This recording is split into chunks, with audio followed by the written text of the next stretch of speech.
Ancient of Days, the I am that I am, the all-sufficient God. Father, we thank you, Lord God, for bringing us to your presence this evening. Father, we ask, Lord, that as we are about to hear from you, we pray, Father, that you open unto us, oh God, the gates of heaven and release utterances in Jesus' name. Amen. Father, we ask, Lord God Almighty, that we shall not hear man speak this evening, but Lord, by your Spirit, Lord, you speak expressly to us in Jesus' name. Amen. Thank you, Father. Thank you, Lord God Almighty. In Jesus' mighty name, we have prayed. Amen. Amen. Amen. Amen. Genesis chapter 4 from verse 3 to 5. Genesis, and I read, it says, and in the process of time, it came to pass that Cain brought of the fruit of the ground an offering unto the Lord. And Abel, he also brought of the firstling of his flock, and of the fat thereof. And the Lord had respect unto Abel and to his offering. Praise the Lord. Hallelujah. Hallelujah. Yeah. This evening I'll be speaking on scriptural giving. Praise the Lord. I'll be speaking on scriptural giving. Now, what is giving? Giving simply means handing over a possession to another person. Giving means to hand over something to another person. Now, what is scriptural giving? Scriptural giving means that the giving that follows the pattern that the word of God consists. Praise the Lord. Hallelujah. Now, before we go into that, who is God? God himself is a giver. Praise the Lord. It is in the nature of God to give. Before God can ask us to do something, that means he himself does it. God will never ask you to do what he doesn't do. God will never ask you to be who he's not. The Bible says that God loves a cheerful giver. So we can see that it's the nature of God to give. Let's look at John chapter 3 verse 16. John chapter 3 verse 16. John 3 verse 16 says, for God so loved the world that he gave his only begotten Son, that whosoever believeth in him should not perish, but have life everlasting. Now you can see from this verse here that God gave his only begotten Son. No wonder when God told Abraham to go and sacrifice Isaac, Abraham's dear son, God was watching, because very soon God was going to send Jesus to the earth. So God was watching, how will Abraham handle it? And Abraham, out of faith, he obeyed God. And as he was about to slit the throat of Isaac, God said, stop. Now I know that you love me. Praise the Lord. Hallelujah. So it's the nature of God himself to give, because he will never ask you to be who he's not, or he will never ask you to do what he himself cannot do. Romans chapter 8 verse 32. Romans 8 verse 32. We want to look at God as a giver. Romans chapter 8 verse 32. He that spared not his own son, but delivered him for us all, how shall he not with him also freely give us how many things? Praise the Lord. Hallelujah. So we see that God himself, he wants to freely give us all things. In fact, he has given us already. The Bible says that God has blessed us with all spiritual blessings in heavenly places. So now, when God is asking us to give, I want us to know that the first thing, or the most valuable thing that you can give to God first and foremost is your life. Praise the Lord. The Bible says that the earth is of the Lord, and its fullness thereof, the world and they that dwell in it. That means that your life, your time, your schedule, everything belongs to God. Praise the Lord. Hallelujah. We are like tenants in this world. We are like tenants here, and God is the landlord. We live in Ukraine here. Anytime our landlord tells us, okay, move out of the house, I want to use my house, even though you are paying rent. After your rent is done, you have to move out. Why? Because it's the landlord. So we see here that the earth is the Lord. Everything first and foremost, it belongs to God. So that means that anything that we have is not actually our own, but it's what God has given us to enjoy. The Bible says that every good and perfect gift comes from God. And also, there is nothing a man has that was not given to him first by God. Now, why must we talk about this topic? Because recently in Nigeria, there is this tithe and offering war going on. There have been many debates on it.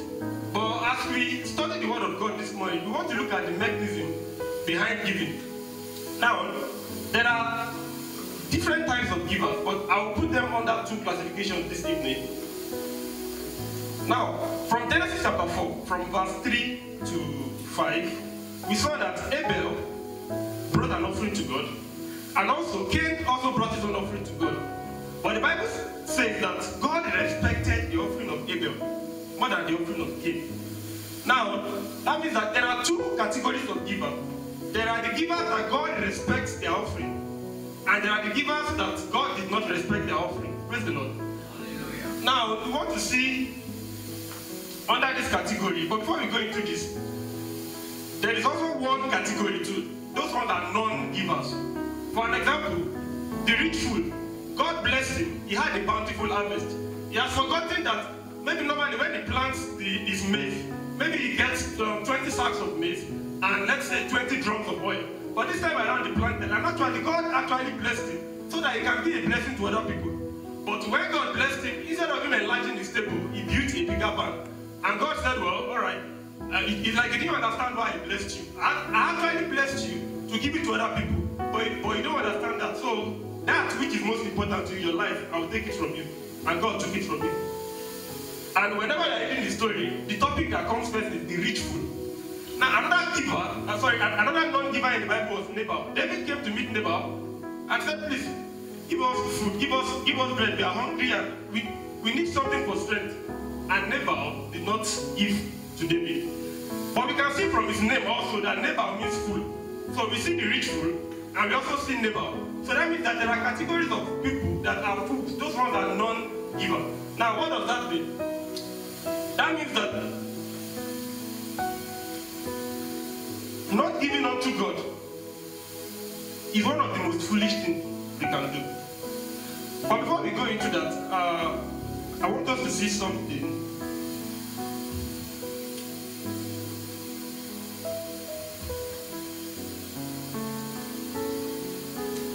Let's open to Ecclesiastes chapter 5, verse 10.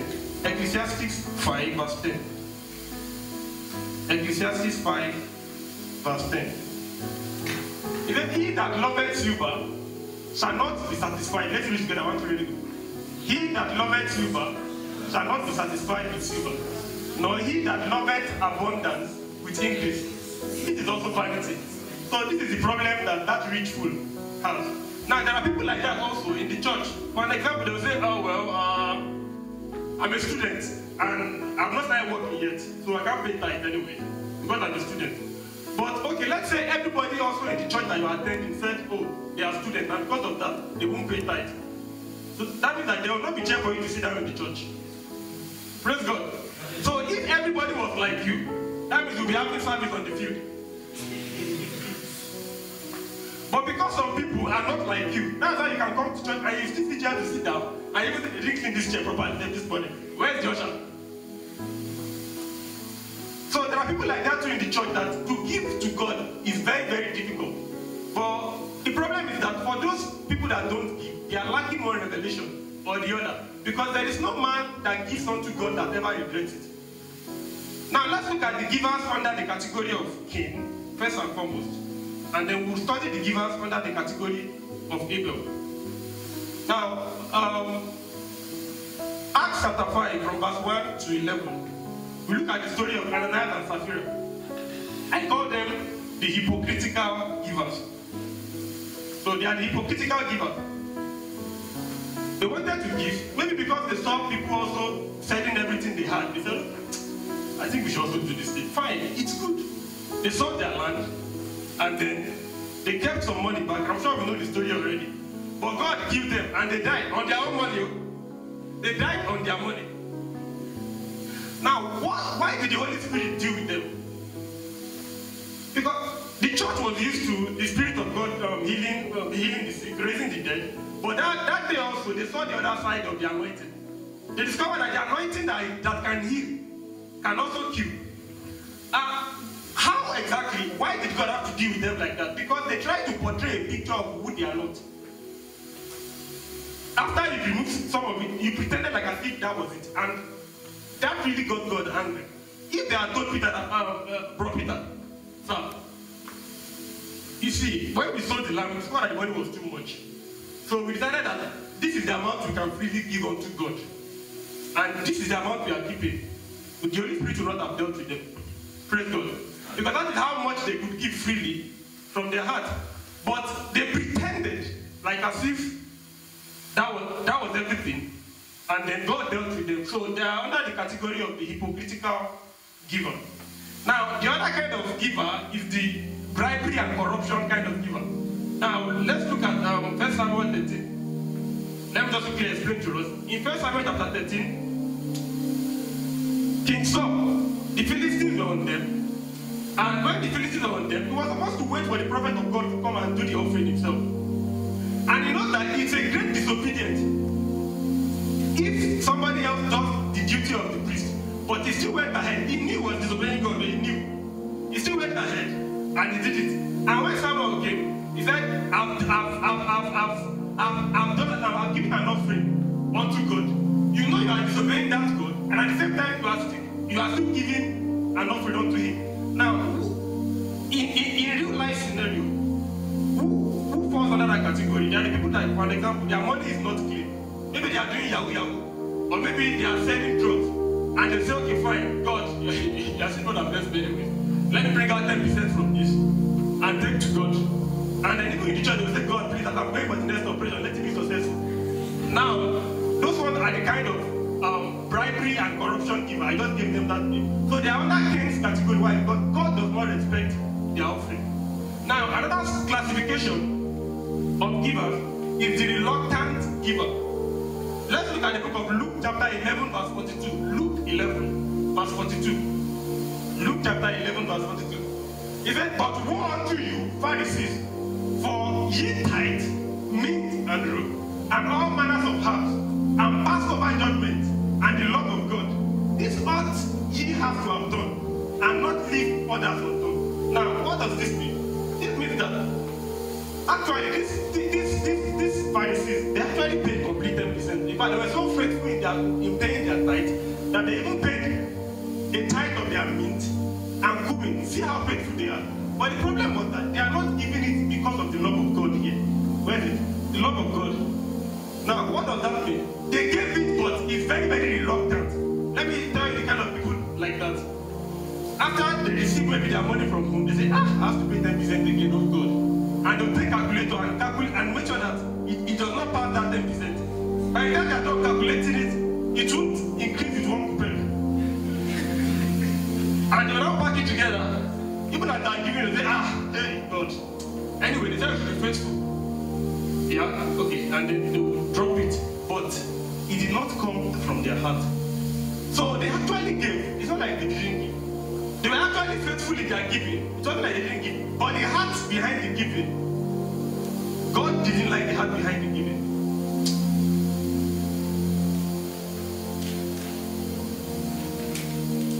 Let's look at another kind of giver. We have the hypocritical giver. Reluctant givers, hypocritical givers. Matthew 6 from verse 1 to 4. Matthew 6 from verse 1 to 4. Matthew chapter 6 from verse 1 to 4. It says, take heed that ye do not your hands before men to be seen of them, otherwise ye have no reward of your Father which is in heaven. Therefore, when thou doest thine alms, do not sound the trumpet before thee, as the hypocrites do in the synagogue and in the street, and they may have glory of men. Verily I say unto you, they have their reward already. This kind of giver, they'll come to church and say, praise the Lord. People say, hallelujah. They say, praise the Lord. Some people, they will dance very well in front of the church, like they will dance very, very well. They will not say, the Lord, I'm blessing the Lord with this generator for the church and 10,000 naira only. Everybody shout and praise the Lord for people who say hallelujah. Now they've gotten their reward already. Because they are doing it to gain attention from men. And anything that men give you 100%, but God can give you 0% for it. Praise the Lord. Yeah. So we should be very careful, because one of the dangers of giving is that when you begin to give, and your giving is attracting attention from men, then it has a repercussion in your eternal reward. So people will get to heaven and they'll say, God, but in fact, I was Baba Ijo in my church. I was this and this and that. I was always giving to your father, but that was why they actually respected each other, and they love being respected like that. So they got to heaven, but they discovered that God will say, sorry, there's nothing for you here. Fine. I'm glad you finally made heaven, but can you can abandon that boy's quarter over there? Because they've taken all their rewards already. So those are kinds of they are under the hypocritical givers. Praise God. Now there's another category of giver. Those ones are doubtful giver. But before we go into this doubtful giver, let's look at another one under the reluctant giver, because I forgot to mention the point there. Now the reluctant giver is the person that gives. He gives to God and is expecting something back in return from God. Most of the time when you give to God, just give it to him out of love. It's not a matter of what can I get from God, but what can God get from my life? Because he has done enough for you already. Do you think it's easy to go to the cross of Calvary? He did it. He died on your behalf. He took your sins. Now some people, after they give it to God, maybe God bless another brother more than them. They get angry. They go to God and say, God, but I'm paying my tithe. For God, I'm tithing. Why should you bless these people more than you are blessing me? In fact, this person said he's not faithful. He's not even a Christian. But God, you are blessing him more than you are blessing me. He has a car. Me that I'm paying my tithe. I don't have a car. Now, the point is that they are kind of they are practicing to give, because God will just say, wow. But I thought you were giving it cheerfully to me. So now, whenever we give unto God, we should make sure that of course God will bless you back. Let God do his own work. You do your part. God will do his part. But give unto God. Don't even let anything to, but just give because you love him. Now, we have this last category here is the doubtful giver. The doubtful giver. This one,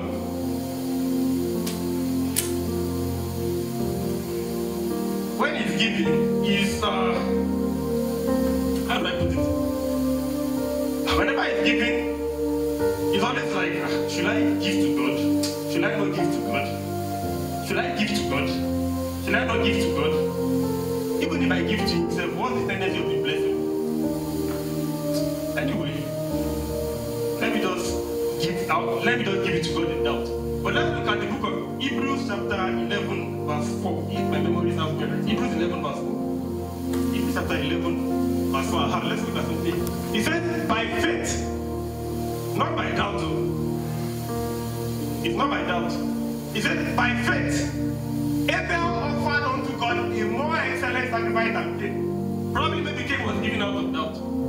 Maybe that was why God did not accept his offering. But we all know that the reason why God accepted the offering of Abel was because the offering of Abel had blood in it, it had life in it. Now, the kind of offering that can be acceptable unto God is first and foremost when you give your whole life to God first and foremost. And after you've given your life to God, that means that everything you are, all you are going to be, everything belongs to God. Now, when everything now belongs to God, you can now say, okay, God, since you have entrusted me with this, let me give this back again to you. The Bible says that God gives bread, He gives seed to the sower, and He gives bread to the eater. Now, if after, because, okay, let's do it like this. Whenever you have your seed, or when you have your harvest, you don't eat all your harvest. You have to give some as seed, so that when the next season you can plant it for more harvest. But when you eat both your harvest and you eat your seed, then there will be nothing to plant in the future. Praise God. Now, whenever God blesses you, there are some kind of blessings that they are seed for you to sow, for more blessings to come. But there are some kind of blessings that one is for you to enjoy. Praise God. Because God is not an unfair God. Whenever God blesses you too, He expects you to enjoy some out of it too. But don't just be greedy that you cannot even give unto God anything. Don't be tight-fisted to God. Praise God.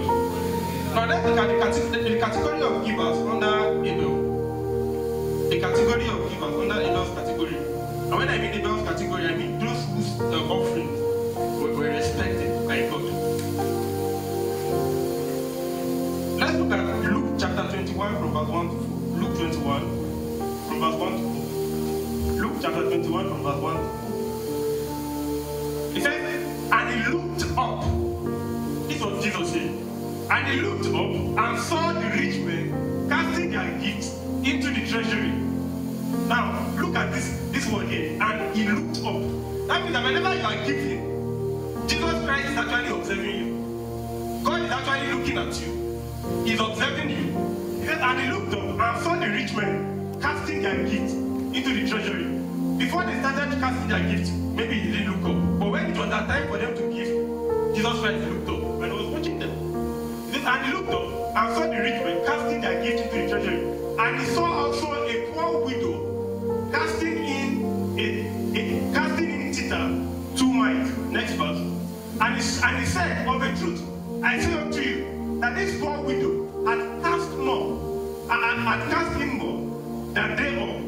For all this have of their abundance cast into the offering of God, but she of her penury had cast in all the living that she had. Now, one problem with rich people is that actually the richer you become, the more difficult actually it is for you to give to God. Let's say when you are earning 5,000 naira, fine, you're going with your 500 naira offering. But now you began to earn 500 million, and you calculated your offering. I thought it was 50 million. You say, hey, 50 million? I'll give this one to God. No way. And they'll just give maybe 500,000. And even when they give that to God, they will say, I'm not saying that I'm as well as so.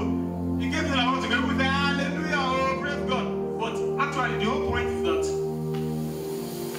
the richer people become sometimes, the more difficult it is for them to give. The time your pocket money was small, you actually paid more in that time. But now that God blessed you and he increased my pocket money, he said, no, I have to go on eBay. There's this thing I forgot to buy. I must buy this one. I must buy this one. And by the time you calculate your time, in fact, give my money to pastor. That pastor just bought a new car. He was using my money to buy it. They will use your money to buy it. Come on, just now. But the whole point here is that and he said of the truth, I say unto you that this poor widow has cast in more than they all. The other day I was listening to a man of God from Ghana, and when he was speaking, he said they brought the offering basket. It's a very big church in Ghana. People were dropping their offering, and there was this very old poor woman, and she came and she dropped her own, and immediately she was going. The Spirit of God said, "Call her back," and the woman came, and the man of God asked her that can she speak about herself. And even when they were asking her, they discovered that this woman, she was once rich, but her husband died, all her children died. So the husband's family thought he was a witch. So they threw her out, and she was surviving on selling vegetables and spinach, and she was very poor. In fact, people thought that she was mad. But when they calculated the amount she gave, and they asked her the amount, and they discovered that she actually gave 1/3 of everything she had. And the man of God said, wow, even those that are richer than you, it's more difficult for them to give, but you gave 1/3, not even 1/10 of your offering, but 1/3 of everything you earn. And immediately, the man of God made a meeting, and they said, this woman, we have to bless her back. And the church built they built a house for her. They furnished the house. They told her to stop working, and they put her on salary till she died. Praise the Lord. Hallelujah. She wouldn't have been blessed if she said, oh, I'm poor, I can't give. Now, the issue is that the best time actually that God can truly know that you love him is your attitude when you don't have anything. Because what you give at that time, you will feel it. David said, I cannot give unto God that which will cost me nothing. The kind of giving that you give, but you don't feel it out of your abundance, God does not respect that kind of giving. But the kind of giving that you give, that you say, yes, me myself, I know that this is very, very difficult, but you have to give it. Now, why am I saying this? Because I can personally testify. There was a time when I was in Telopi back then, somebody was going to be rusticated from school, and they asked us to give. And I wanted to buy a particular software for $100. So I managed to save 50. And I said, okay, fine, this 50, I'll take it to my, I'll keep it in my present, I don't touch it, so that I can buy the volume 1 of that software. Now, the software has volume 1, volume 2, volume 3, volume 4, and a plus. But I wanted to buy just one, and I still had $50 to go, and then they made an announcement. So I said, okay, I'll take out $250 and just give. And the Spirit of God said, no, pack everything I give. I said, I can't give everything, I want to buy this software. So I was sad. I went to my friend. I said, please, can you give me everything? He said, when you said that you're going to buy this, and I said, yes. He said, So don't make a mistake. I said, just bring it. So I took it. Reluctantly, I took it to the person that went to give. Immediately I gave it to him. The man of God said this, can you help me check the brother downstairs? Just check up on him. When I went to that brother, the brother said, hey bro, there's something I want to give you. And he brought out the splash and he gave me that software. He gave me volume 1, volume 2, volume 3, volume 4, and plus. In less than 30 minutes, I received the reward. Praise God. Now, there is no man that's trying to deal with God and goes empty-handed. Amen. If you are blessed, shout hallelujah. Alright. So, who are the people, or who are the givers under the category of Abel? So we saw that woman that dropped only 2 mites. Another person that gave unto God, this one was a rich man, this one was Abraham. We've spoken about him already. He gave his son Isaac. Now, another person that gave unto God was Solomon. Solomon killed thousands of oxen and bulls and all those things. And immediately, when he did that, God appeared to him that night. And God said, Solomon, you've truly honored me. What do you want me to do for you? And God blessed him. God respected the offering he gave. Another person that belongs to this category is David. 2 Samuel 24 verse 24. 2 Samuel 24 verse 24. 2 Samuel 24 verse 24. And the king said unto Aram, and that was David, nay, but I will surely buy it of thee at the price. Neither will I offer burnt offering unto the Lord my God of that which cost me nothing. So David bought the threshing floor and the oxen for 50 shekels of silver. Praise God. Hallelujah. David said he will not give unto God what will cost him nothing. Another example of those that belong under this category, they are the givers in the early church. Let's open to Acts chapter 4 verse 34. Acts 4 verse 34. Let's look at something here. Acts chapter 4 verse 34. He said, neither was there any among them that lacked, for as many as were possessors of land or houses sold them and brought the prices of the things that were sold. This one, they sold their land. They sold what was very important to them. God is asking for only 10%. But these people, they actually sold everything they had and brought it to church. That's the New Testament. Old Testament asks for 10%. But in the New Testament, they even sold everything they had. Now, what does this mean? That means after the Pentecost, the greatest what the Holy Spirit even did was not people speaking in tongues. But it was that there was this greed that was removed from their heart. Praise God. There was this greed that was removed from the heart of people. And people could give freely. They could sell their land. A natural human being will not do that, except the Spirit of God does that in him. So the early church, they were selling everything they had and nobody lacked. So the Spirit of God took out greed from the heart of people. They said those that were converted. And they would give unto God, not even 10%. Most of them sold everything they had. We are in the New Testament era, but people are still complaining of 10%. May God have mercy on us in Jesus' name. Amen. Now another person that gave, that God respected was the Shunammite woman. In 2 Kings chapter 4, from verse 8 to 7, we know the story already. The Shunammite woman, if they are looking for someone that really gives that which costs him or her, is this woman here. Because there was famine in the land, a very great famine. And the last food they had was what some prophet came and is asking them, please can you give me this food, I want to eat it. And the woman said, all right, well, I'll give it. And she gave it to the man of God. Now, the sheep died. Praise God. Amen. The point is that when you give to God, the way God will bless you back, you yourself won't know. Praise God. You will discover that even before one finishes, another one will just come. Because you are dealing with the God that fed 5,000 from just two fishes and 5 loaves of bread. Is there anything too impossible for God to do? The reason why most of us don't give is because we are full of doubt. Because our life depends on that which that little change we are giving to God. Anyway, now the peculiarities of the people in Abel's category. Now let's look at the peculiarities. What actually did these people understand that others did not understand? Now they gave as a form of worship. Now I want us to know that giving in its own self is a form of worship to God. Worship is not only when we are singing hallelujah, hallelujah, hallelujah, hallelujah. Well, that's part of worship. But you can also give to God as an act of worship. So they give to God because they know that what do I have that God has not given to? I'm nothing. So God, take everything. And they give to God that which was most dear to them. But the question is, can we do that? Now, another thing they did was that they gave out of their love for God. The thing is that whenever there is love, then there will always be sacrifice. Whenever there is love, and see, the reason why most of us don't give to the work of God sometimes because we don't truly love God. Because a man that truly loves God will give to God.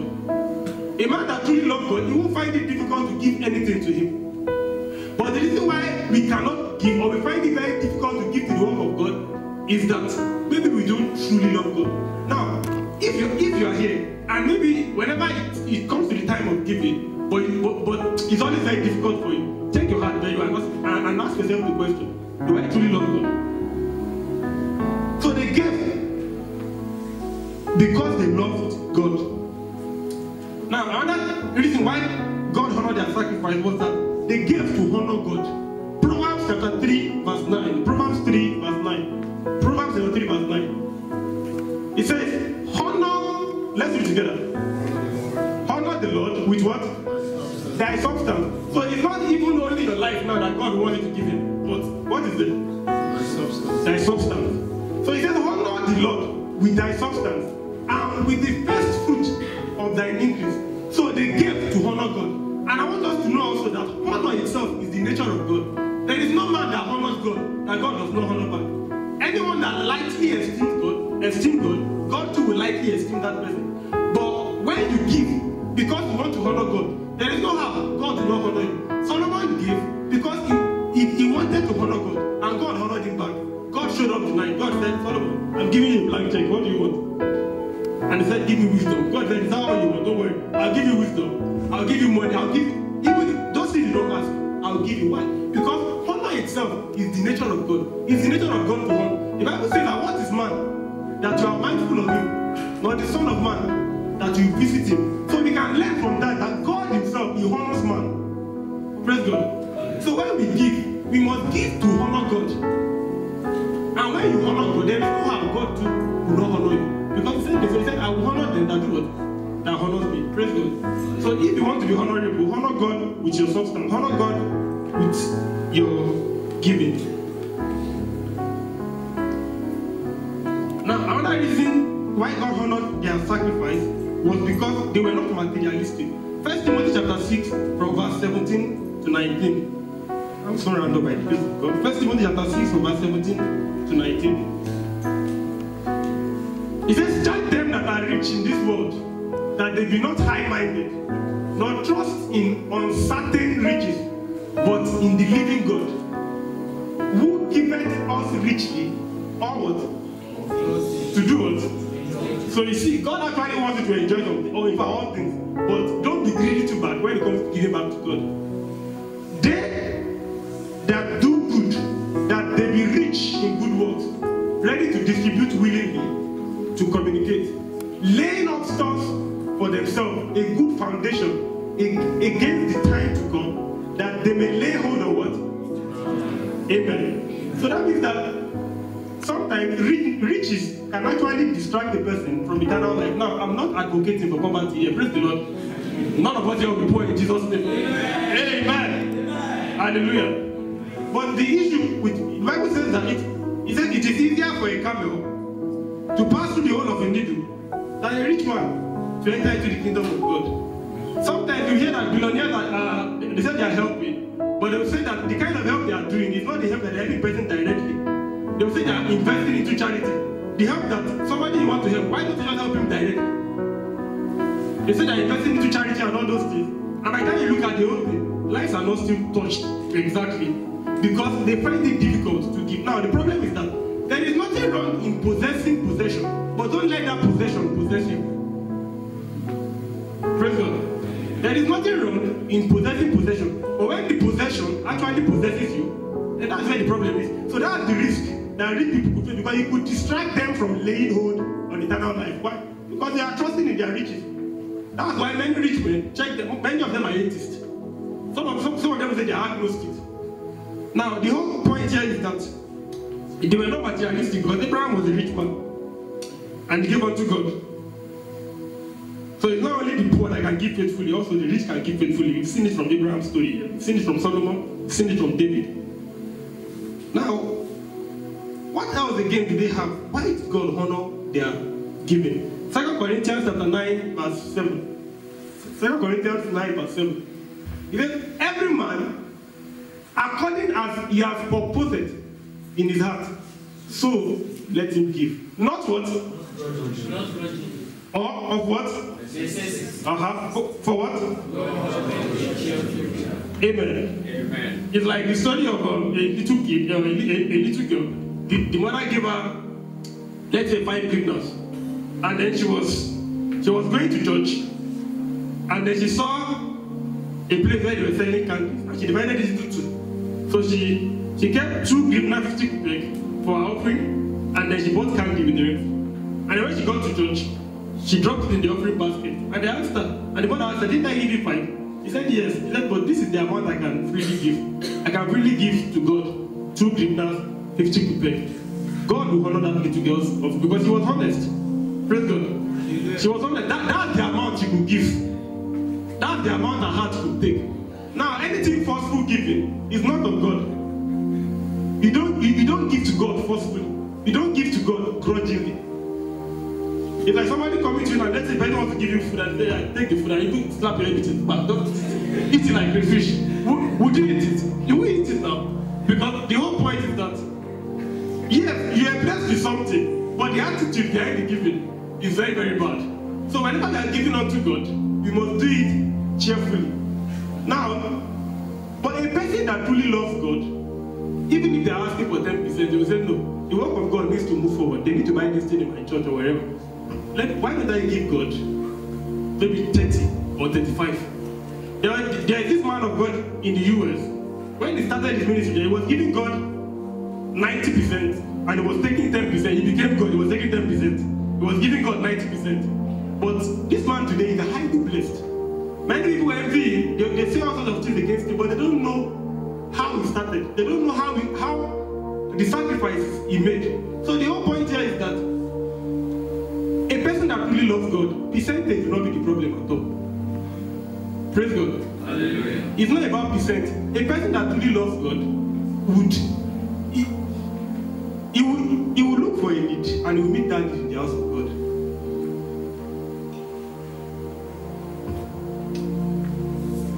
Praise God. Hallelujah. So what is the benefit of giving denarius?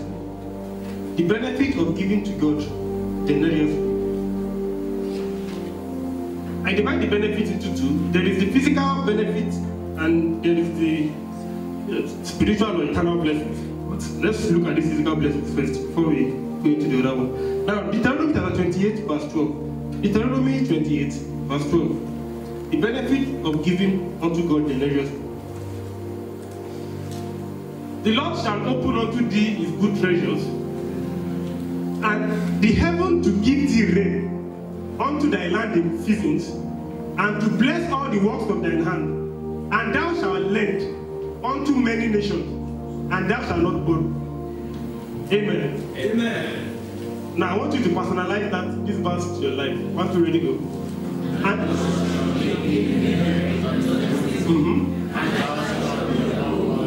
okay.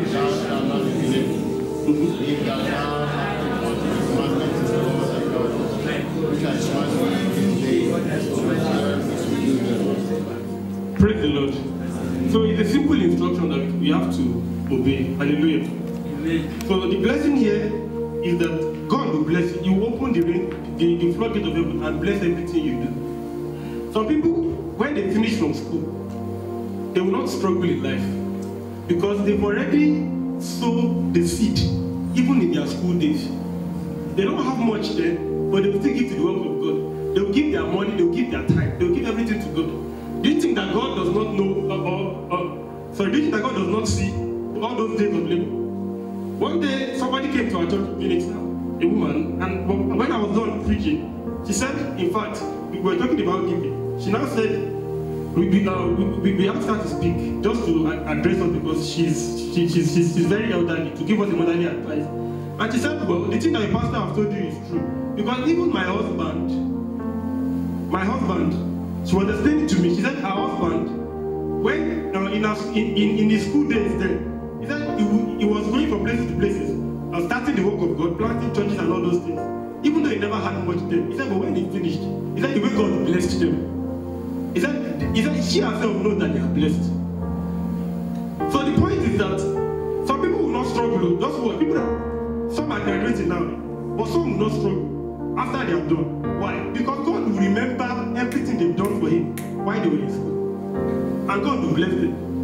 So someone that does not give them, I know that brother. Whenever he comes to our room for some meeting, his shoe is always like this. Maybe his shoe was like that because he gave the money that he planned to buy a new shoe to the work of God. Praise God. So the Lord that God will bless. But it might not come immediately, but God knows how to give good gifts to His children, especially those that are faithful. Now, Deuteronomy 15 verse 10. He said, thou shalt surely give, and thine heart shall not be grieved when thou givest. That is, when you give, don't let your heart be grieved. Whenever you give to God, the devil can try to make you discouraged that, oh, you made a very serious mistake. No, don't be grieved. Give, rejoice, even if it looks like as if you are hungry after you're giving unto God. Don't say any negative statement. Don't let your heart be grieved when you give unto God. Because that for this thing the Lord thy God shall bless thee in thy works, and in all the things that thou puttest thy hand to do. So in other words, a man that give unto God, whatever he or she lays a hand upon or his hand upon will prosper. Praise God. So it's a seed to prosperity when we give. Still under the physical blessing. Now Malachi chapter 3, verse 10 to 11. Malachi 3, verse 10 to 11. It says, bring all ye the tithes into the storehouse, that there may be meat in my house. Now, why do we give to the work of God? This meat here means that for the work of God to move forward. Praise the Lord. Hallelujah. It's for the work of God to move forward. And prove me now, herewith, said the Lord of hosts, if I will not open you the windows of heaven and pour out a blessing. So those that are giving unto God, those that are paying tithe, and people are creating debates, it's not good to pay tithe, blah blah blah. The question is God complaining? God is not complaining. Now praise the Lord. He has said it in His word. When we look at the Old Testament, they said we will pay tithe in the Old Testament, but thou shalt not give. Is it in the Old Testament? Yes. But is it applicable in the New Testament? Yes. Praise the Lord. Thou shalt not bear false witness against your neighbor. Is it in the Old Testament? Yes. Is it not applicable in the New Testament? Yes. Praise the Lord. So there are some things that you don't dispute with. It's a principle. You see, principle beats doctrine. Because doctrine can change, but principle remains. The principle here is that if you give unto God, working with God, there is always sacrificial giving. If you give unto God, God will bless you. Because He said, the reason why He's asking you to give is that so that His house will be one thing. And He says, and prove me now, herewith. Other translation says, and test me, saith the Lord of hosts, if I will not open unto you the windows of heaven and pour out a blessing. Praise the Lord. So if you want to be blessed, give unto God. Hallelujah. Deuteronomy 28, verse 47. Now let's look at something here in this verse. Deuteronomy 28, verse 47. Now, because you did not serve the Lord your God joyfully, maybe you didn't serve Him your giving too, and gladly in the time of prosperity, next verse, therefore shalt thou serve thine enemies, which the Lord shall send against thee in hunger. Now, the point here is that if you don't give to the work of God, something else will come that will take the money away anyway. Some people that don't give to the work of God, they might end up spending that the same money. In fact, times 10 of it for cancer in the hospital. Some will say, well, I'll be giving unto God, but I'm not blessed. But the thing is that you are actually healthy. There are some blessings that you can see and some you can't see them. But when God blesses us, He blesses us with Praise the Lord. The devil is a liar. Amen. Alright. So when God blesses us, He blesses us with all forms of blessings, both physical and spiritual. Now let's look at the eternal blessings now. Eternal blessings. Those that come that we cannot see. Genesis 15 verse 1. Genesis chapter 15 verse 1. Genesis 15 verse 1. Says, and after these things, the word of the Lord came unto Abraham in a vision, saying, fear not, Abraham, I am thy sheep and thy exceeding reward. Now when God himself becomes your reward, what else do you need? Why did God bless Abraham here? Because there was a dispute between Abraham and Lot. And Abraham was not a very greedy person. He said, okay, fine, Lot, choose whatever you want to choose. And Lot took the best thing. And Abraham didn't complain. But immediately God showed up. And God said, see, you, Abraham, don't worry. Me, I'm the reward. Now when God becomes your reward, I don't think there's any reward that beats that reward. Praise God. So when you give unto God, God himself becomes your exceeding reward. When Abraham honored God, and God, when he honored God in almost sacrificing Isaac to God, God told Abraham, the Bible says that God was looking for what he can use to vouch or to swear. And God said, Abraham, you know what? There's nothing I can use. Okay, for Abraham, see, I swear by my name. Because Abraham honored God, God to honor, he said, see, I'm vouching by myself, by my name, that see, in blessings I will bless you. So the whole point here is that if you want to be blessed, just give unto God, because God becomes the exceeding reward. Now, Matthew chapter 6, verse 21. I'll soon round up. Matthew 6, verse 21. For where your treasure is, there will your heart be also.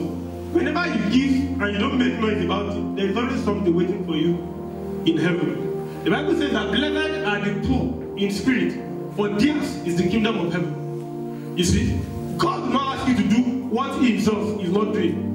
Jesus left everything. He left all his riches. He left everything, and for our sake, he became poor.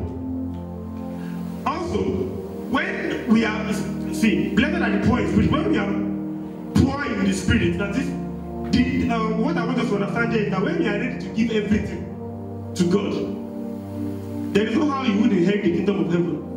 Praise God. So there is great reward for you in heaven when you give unto God. Now the next one is Matthew chapter 13, verse 44. Matthew 13, verse 44. Let's see. It says, again, the kingdom of God is like unto a treasure hid in a field, the which when a man has found, he hideth, and for joy thereof he goeth and selleth all that he hath, and buyeth that field. Now, what I can get from this is that he said the kingdom of God, the kingdom of heaven is like unto a treasure hidden in a field. Now, this person understood that, oh, he has discovered the keys to the kingdom of heaven. So how can he get more? He went and he sold everything he had. And when he sold everything he had, he bought that field. Now, if you can get the revelation behind this verse, this simply means that for you to inherit all, you need to give all. Praise God. Hallelujah. Because when it was until he sold everything he had that he was able to purchase that field, which can be likened to God's kingdom. Hallelujah. Amen. Matthew 19, verse 21. Matthew 19, verse 21. This is my second to the last verse today. Matthew 19, verse 21. 19, verse 21. 21.